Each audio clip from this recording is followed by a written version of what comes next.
Et vous, sur YouTube, vous regardez quoi d'habitude? Aujourd'hui, je vais vous parler de 7 chaînes qui me plaisent sur YouTube, de youtubeurs que je suis souvent et qui m'inspirent pour les différentes vidéos que je fais au niveau du marketing digital dans le cadre de ma société. Aujourd'hui, c'est Vidéo Folies. On a tous pendant le confinement, un moment ou un autre, regardé Internet, regardé des vidéos sur YouTube ou sur TikTok, et on s'est tous un peu perdus dans ce monde digital. Qu'est-ce qui vous a plu le plus à vous? Eh bien moi, j'aime les vidéos sur la stratégie marketing. Ok, on y va pour les 7? Ah oui, j'oubliais. Je ne serai pas seul pour commenter cette vidéo. Sophia, ma script. Coucou. Et puis Michel. Salut à tous! La première vidéo, c'est l'agence française Eskimos, spécialisée en référencement naturel qui accompagne les entreprises de toute taille dans leur stratégie de visibilité sur le web. Leur mission consiste à apporter une solution globale et pertinente dans les projets web. Leurs vidéos sont simples, plaisantes, et si vous ne comprenez toujours rien au web ou à Google sur cette chaîne, c'est que vous n'écoutez pas bien son animatrice omniprésente. Peut-être sous une autre forme, mais il restera. Tiens, assieds-toi. On va voir ensemble 5 chantiers à suivre pour le SEO du futur. Allez, générique.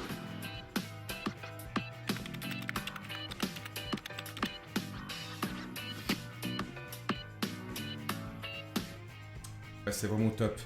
La personne elle présente les réseaux sociaux, les sites d'évaluation, il y a les critères de performance, et surtout c'est expliqué dans une vidéo courte.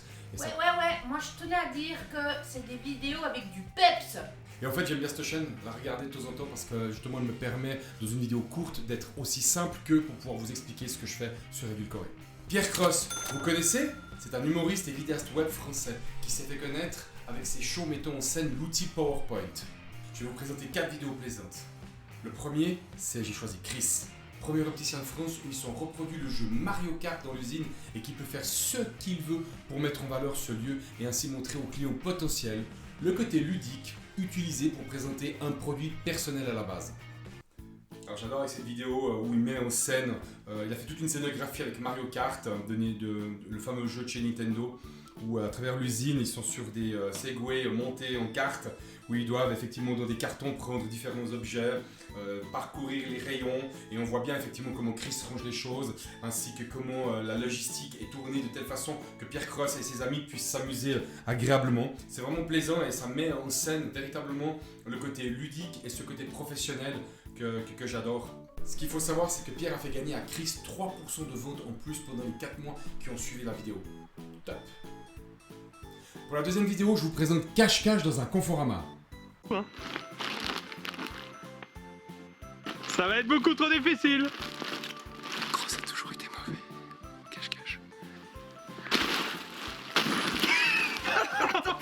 En fait, Pierre Cross, c'est malin ce qu'il fait parce qu'en allant dans les différents couloirs du Conforama, comme si vous baladiez dans un Ikea, eh bien, on montre les produits de Conforama. Donc, pour la vente, c'est juste top. Pour la troisième vidéo, il s'est offert le luxe de réaliser une Olympiade dans un décathlon. Aujourd'hui, nous allons réaliser un nouveau rêve d'enfant. Vous savez, quand on va dans un magasin de sport, on a envie de tout essayer, on a envie de jouer, mais il y a trop de monde, il y a des vendeurs, on n'ose pas, on peut pas. Ce soir, Decathlon nous a prêté un magasin entier où on peut faire exactement ce qu'on veut. Et ben moi ce que je trouve cool, c'est que des adultes qui gardent leur âme d'enfant. Ouais, c'est vrai que quelque part, nous les entrepreneurs, il y a un petit truc qu'on a oublié aussi, c'est ce petit côté ludique qui permet de faire des retours de projet. Et pour la dernière vidéo, j'ai choisi le testing d'expérience satisfaisante. Pierre Cross est dans un laboratoire, en fait il est chez lui et il fait des différentes expériences, un peu à la Mass Lesguy comme sur M6. Nous allons passer un agréable moment. Début de la vidéo, expérience numéro 1.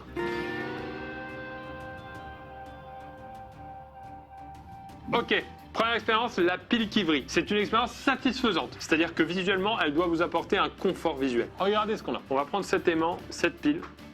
Regarde, c'est sûr ça va marcher. Et moi, je suis satisfait visuellement. Oh, je suis satisfait. Ah ouais. En fait, ce qu'il est prouvé là-dedans, lui en tant qu'humoriste, c'est comme un entrepreneur, vous pouvez avoir plusieurs flèches à votre arc. Troisième chaîne qui me plaît, c'est Tataki, un média digital suisse de la radio-télévision suisse romande qui montre combien ça bouge, street and pop.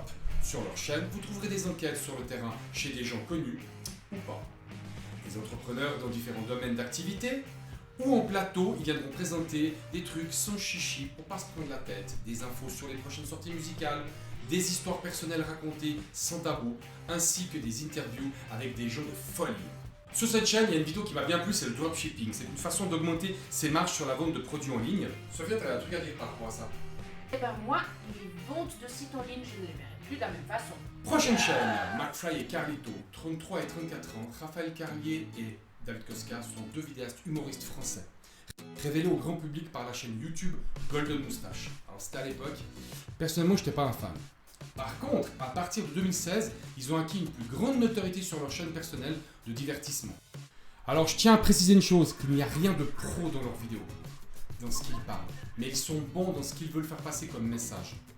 Alors il y a une tonne de vidéos d'eux que j'adore, d'autres un peu plus bof. Vous allez voir un panel de plusieurs images de leur chaîne parce qu'ils ont vraiment beaucoup. Ce qui est surtout intéressant, c'est que comme ils en ont tellement fait, eh ben, la plupart m'ont inspiré dans les façons de comment je traite les vidéos, de comment je les présente, sur comment les tourner. Bon, si vous aimez le burlesque, les anecdotes, le stand-up, les challenges sportifs, les meilleurs jeux, les interviews avec des artistes, des rires et des gaffes en tout genre. Du sérieux même, car vous savez que pendant le confinement, ils ont travaillé pour la bonne cause. Ils ont taffé comme des dingues pour les malades pendant le Covid. Et ils ont récolté beaucoup de dons. Ah, le marketing et son contenu en folie. La prochaine chaîne que je vous présente, c'est Marketing Mania de Stan Leloup, français qui a vécu au Vietnam, jeune entrepreneur à la trentaine, obsédé par le domaine du web entrepreneuriat. Dans la première vidéo, j'ai adoré la psychologie de la technologie de Vendez-moi ce stylo. Avec Michel, on a regardé ce truc plusieurs fois. C'est vrai que le bic à 1,50 franc, à un stylo de plus de 100 francs. Le contenu de cette vidéo explique les compétences profondes que vous devez acquérir pour vendre. Moi j'aime beaucoup cette vidéo. Moi qui n'ai pas l'habitude de regarder des vidéos un peu plus sérieuses, j'ai beaucoup aimé ce concept et ce format et ça m'a permis d'en apprendre plus sur le marketing de vente. Et dans la deuxième vidéo que j'ai choisi, un des plus gros cartons de l'industrie du jeu vidéo actuellement, Fortnite. Effectivement, Stan Leloup démontre qu'avec la psychologie humaine, on peut devenir accro à un jeu vidéo, mais aussi on peut sponsoriser ce type de jeu et ça peut rapporter des milliards à l'éditeur du jeu, aux développeurs, ainsi qu'à l'entreprise qui a investi. Donc ce n'est pas simplement juste un jeu bête pour les jeunes, mais c'est aussi un outil très percutant et utile pour la vente marketing pour les adultes. Le côté marketing de ce jeu est juste tout bonnement incroyable. C'est fou comme l'analyse de Stan montre que ça a été tout un processus, ça a été recherché derrière, comment ils ont réussi à faire vendre leur jeu et comment arriver à faire du bénéfice sur un jeu gratuit. Moi j'aime bien effectivement avec Michel, après le montage d'une vidéo, à la fin d'une journée d'un tournage, jouer sur Fortnite, ça permet vraiment de décompresser. Ah ouais, il n'y a pas que le boulot dans la vie. En tant qu'entrepreneur, on peut aussi s'amuser avec Fortnite. En avant pour cette avant-dernière chaîne YouTube, celle du Grand JD. Genevois qui a une chaîne depuis plus de 10 ans. Il a dépassé les 3 millions de followers, ce qui en fait le premier youtubeur francophone en Suisse. Au début de sa chaîne, c'était avec des clips déjantés qui plaisaient aux moins de 25 ans. La chaîne s'est depuis professionnalisée dans l'exploration de lieux inédits, mais en restant quand même dans le divertissement. Alors juste pour rappel, sur YouTube, il y a deux catégories. Les chaînes de vidéos de divertissement et celles de l'éducation, notamment avec les formations en ligne. Là, dans cette vidéo que j'aimerais vous présenter par rapport à cette chaîne que j'ai beaucoup aimée, c'est celle où il explore Google dans ses facettes marketing cachées. Tournée pendant le confinement, elle est d'une étonnante actualité. Et avec Sophia et Michel, on a pu explorer plusieurs fois cette vidéo. Parce qu'au final, on se rend compte que dans le marketing, il y a des trucs qu'on connaît et d'autres trucs qu'on ne connaît pas. J'ai bien aimé cette expérience qu'il a faite. Parce qu'il existe de tout sur Internet par rapport à Google. Est-ce qu'on est écouté? Est-ce qu'on ne l'est pas? Comment ça se passe? Et tout ça. Et je trouve que dans son expérience, il nous révèle deux, trois petites choses qui sont intéressantes. Ouais, c'est vrai, mais de toute façon, il n'y a pas de miracle. Quand on commande quelque chose en ligne sur Internet, il y a toujours une trace qui reste à quelque part. Michel, toi aussi, tu avais remarqué un truc par rapport au hacking? Oui, alors moi, c'est cette dernière facette qu'il explique dans sa vidéo. C'est la facette du hacking. C'est la facette qui me fait le plus peur. Parce qu'on va dire, c'est quand même très noir, très obscur. C'est un monde caché qu'on ne connaît pas très bien. Pour cette dernière chaîne, je vous présente Nicolas Rica, un Suisse du côté de Genève, qui fait partie de notre écosystème entrepreneurial chez Edulcoré. On a eu le plaisir de l'interviewer sur sa chaîne il y a quelques mois en arrière. Et il y a une deuxième vidéo là où il montre comment réussir avec YouTube en 2020. Son analyse de la plateforme ainsi que les conseils qu'il donne aux abonnés. Et c'est vraiment intéressant parce qu'il a véritablement montré quelles sont les erreurs à éviter et ce qu'il faut de manière pragmatique pour pouvoir augmenter ses abonnés.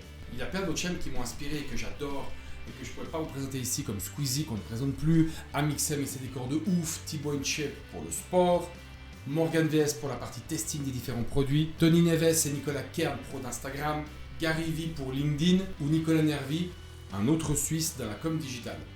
C'était juste impossible de les caler ici sur cette vidéo ou alors il aura fallu qu'elle dure 2 heures. Voilà, cette vidéo est terminée, j'espère qu'elle vous aura plu. Autant que j'ai eu du plaisir à vous la présenter, n'oubliez pas de mettre un pouce bleu et de souscrire à un abonnement. Mettez-moi un commentaire de ce que vous voudriez avoir en termes de contenu marketing sur cette chaîne. Je vous dis à bientôt, prenez soin de vous, ciao.